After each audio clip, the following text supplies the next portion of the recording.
Hi friends, ನಮಸ್ತೆ. Welcome back to Siri cooking channel. So ನೀವಿನ್ನು channel subscribe ಮಾಡ್ದಲೇ video ನೋಡ್ತೀರಿ, ಸಬ್ಸ್ಕ್ರೈಬ್ ಮಾಡ್ಕೊಳ್ಳಿ. ಹಾಗೆ ಬೆಲ್ ಐಕನ್ನ ಪ್ರೆಸ್ ಮಾಡೋದನ್ನ ಮರಿಬೇಡಿ.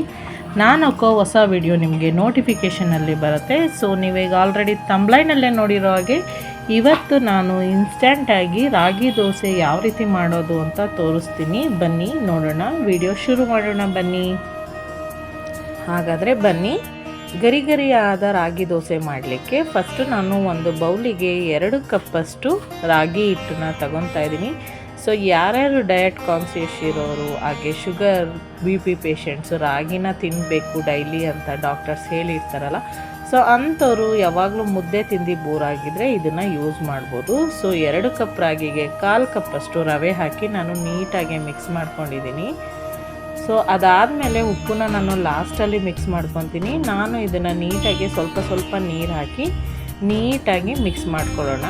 ಸೊ 2 ಕಪ್ ರಾಗಿ ಹಿಟ್ಟು, 1/4 ಕಪ್ಪು ಚಿರೋಟಿ ರವೆ ಅಥವಾ ಸಣ್ಣ ಅಕ್ಕಿ ರವೆ ಬರುತ್ತಲ್ಲ, ಅದನ್ನು ನೀವು ಸಹ ಯೂಸ್ ಮಾಡ್ಬೋದು.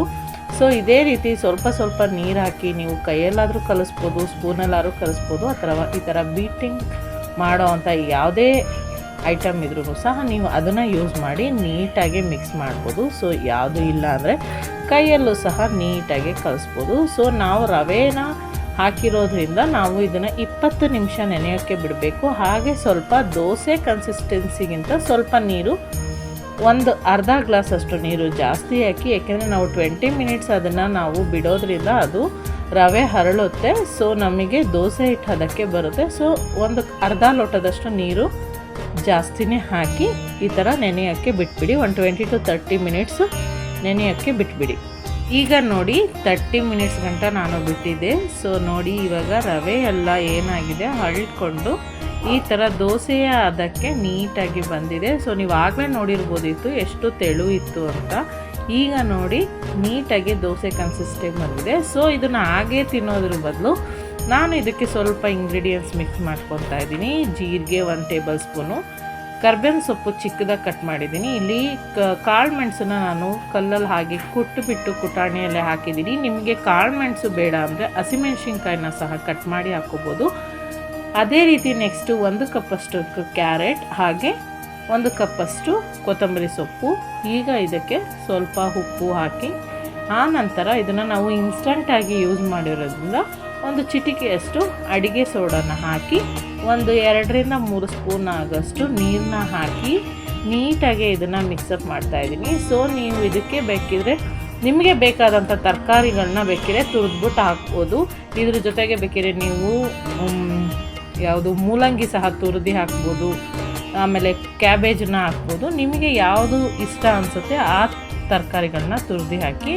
ಅದಾದ ನಂತರ ನೋಡಿ ನಾನು ಕಬ್ಬಿಣದ ತವನ ಇಟ್ಕೊಂಡಿದ್ದೀನಿ. ಅದಕ್ಕೆ ಎಣ್ಣೆ ಇಟ್ಟು ಬಿಸಿ ಆದಮೇಲೆ ಈರುಳ್ಳಿನ ನೀಟಾಗಿ ಉಚ್ಕೊತಿದ್ದೀನಿ. ಸೊ ಈ ಥರ ಮಾಡೋದ್ರಿಂದ ದೋಸೆ ಕಿತ್ತು ಹೋಗಲ್ಲ, ಯಾಕೆಂದರೆ ಇದು ಕಬ್ಬಿಣದ ತವ. ನೀವು ನಾನ್ ಸ್ಟಿಕ್ಕಲ್ಲಿ ಮಾಡ್ತಿದ್ದೀರಾ ಅಂದರೆ ಮಾಡ್ಕೊಬೋದು. ಇದನ್ನು ನಾವು ಎಷ್ಟು ತೆಳು ಬೇಕಾದರೂ ಅಷ್ಟು ಮಾಡ್ಕೊಬೋದು. ಫಸ್ಟು ನಾವು ದೋಸೆ ಹಾಕ್ಬೇಕಾದ್ರೆ ಯಾವಾಗಲೂ ಸಿಮ್ಮಲ್ಲೇ ಇರಬೇಕು ಗ್ಯಾಸು. ಅದಾದಮೇಲೆ ಮೀಡಿಯಮ್ ಫ್ಲೇಮಲ್ಲಿ ಇಟ್ಕೊಳ್ಳಿ.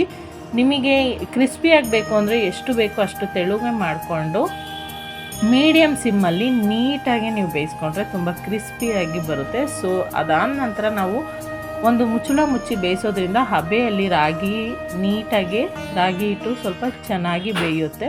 ಅದಾದ ನಂತರ ಇದ್ರ ಮೇಲೆ ನಾನು ಎಣ್ಣೆ ಹಾಕ್ಕೊಂಡಿದ್ದೀನಿ. ನೀವು ಬೇಕಿದ್ರೆ ತುಪ್ಪ ಸಹ ಹಾಕ್ಕೋಬೋದು ಮೇಲೆ. ನಿಮಗೆ ಯಾವುದು ಇಷ್ಟ ಆಗುತ್ತೆ ಅದನ್ನು ನೀವು ಹಾಕ್ಕೊಳ್ಳಿ. ಸೊ ಇದೇ ರೀತಿ ನೋಡಿ ನಾವು ದೋಸೆ ಎತ್ತಿ ಸಹ ತೋರಿಸ್ತಿದ್ದೀನಿ. ಒಂದು ಚೂರು ಎಲ್ಲೂ ಕಿತ್ತು ಹೋಗಲ್ಲ, ನೀಟಾಗಿ ಬರುತ್ತೆ. ನಿಮಗೆ ರವೆ ಹಾಕೋ ಇಷ್ಟ ಇಲ್ಲ ಅಂದರೆ ನೀವು ಬೇಕಿದ್ರೆ ರವೆ ಜಾಗದಲ್ಲಿ ಗೋಧಿ ಹಿಟ್ಟನ್ನು ಸಹ ನೀವು ಯೂಸ್ ಮಾಡ್ಕೊಬೋದು ಟೈಮ್ ಇಲ್ಲ ಅಂದಾಗ. ಸೊ ನೆಕ್ಸ್ಟು ನಾವೇನು ಮಾಡಬೇಕು, ಇದೇ ರೀತಿ ಎಲ್ಲ ದೋಸೆಗಳನ್ನ ನಾನು ಇದೇ ರೀತಿ ಹಾಕ್ಕೊತಾ ಇದ್ದೀನಿ. ಸೊ ನಮ್ಮ ಲಂಚ್ ಬಾಕ್ಸ್ಗಳಿಗೋಸ್ಕರ ನಾವು ರೆಡಿ ಮಾಡ್ಕೊತಾ ಇದ್ದೀನಿ. ಸೊ ಹಾಗೆ ನಿಮಗೆ ವಿಡಿಯೋದಲ್ಲಿ ತೋರಿಸ್ತಾ ಇದ್ದೀನಿ ನೋಡಿ. ಮಕ್ಕಳಿಗೆ ಲಂಚ್ ಬಾಕ್ಸ್ ಹಾಕ್ಲಿಕ್ಕಾಗಿರ್ಬೋದು, ಮತ್ತು ನಿಮ್ಗಳು ದೊಡ್ಡವರೆಲ್ಲ ಕೆಲಸಕ್ಕೆ ಹೋಗ್ತಿರ್ತೀರಾ. ಸೊ ಎಲ್ಲರಿಗೂ ಒಂದೊಂದು ಮಾಡೋ ಬದಲು ಈ ಥರ ಮಾಡಿಕೊಂಡ್ರೆ ಮಕ್ಕಳು ತಿನ್ಬೋದು, ನೀವು ತಿನ್ಬೋದು, ತುಂಬಾ ಟೇಸ್ಟಿಯಾಗಿ ಸಹ ಬರುತ್ತೆ. ಸೊ ಸೊ ನಾನು ಇದಕ್ಕೆ ಕಾಯಿ ಚಟ್ನಿನ ಯೂಸ್ ಮಾಡ್ಕೊಂಡಿದ್ದೀನಿ, ಅಂದರೆ ಕಾಯಿ ಚಟ್ನಿನ ಪ್ರಿಪೇರ್ ಮಾಡಿದ್ದೀನಿ. ಸೊ ನಿಮಗೆ ಇದಕ್ಕೆ ಟೊಮೊಟೊ ಚಟ್ನಿ ಯೂಸ್ ಮಾಡ್ಬೋದು, ಹಾಗೆ ಕಡಲೆ ಬೀಜದ ಚಟ್ನಿನೂ ಸಹ ಯೂಸ್ ಮಾಡ್ಬೋದು. ಸೊ ಈ ವಿಡಿಯೋ ನಿಮಗೆಲ್ಲ ಇಷ್ಟ ಆಗಿದೆ ಅಂತ ನಾನು ಅನ್ಕೊತಾ ಇದ್ದೀನಿ. ಸೊ ನಿಮಗೆ ಇಷ್ಟ ಆಗಿದರೆ ಒಂದು ಲೈಕ್ ಮಾಡಿ, ಹಾಗೆ ಕಮೆಂಟ್ ಮಾಡಿ, ನೀವು ಟ್ರೈ ಮಾಡಿ ಹೇಗಿತ್ತು ಅಂತ ತಿಳಿಸಿ. ಸೊ ನೆಕ್ಸ್ಟ್ ವಿಡಿಯೋದಲ್ಲಿ ಸಿಗೋಣ. ಅಲ್ಲಿವರೆಗೂ till then take care, bye, love you all, thank you so much.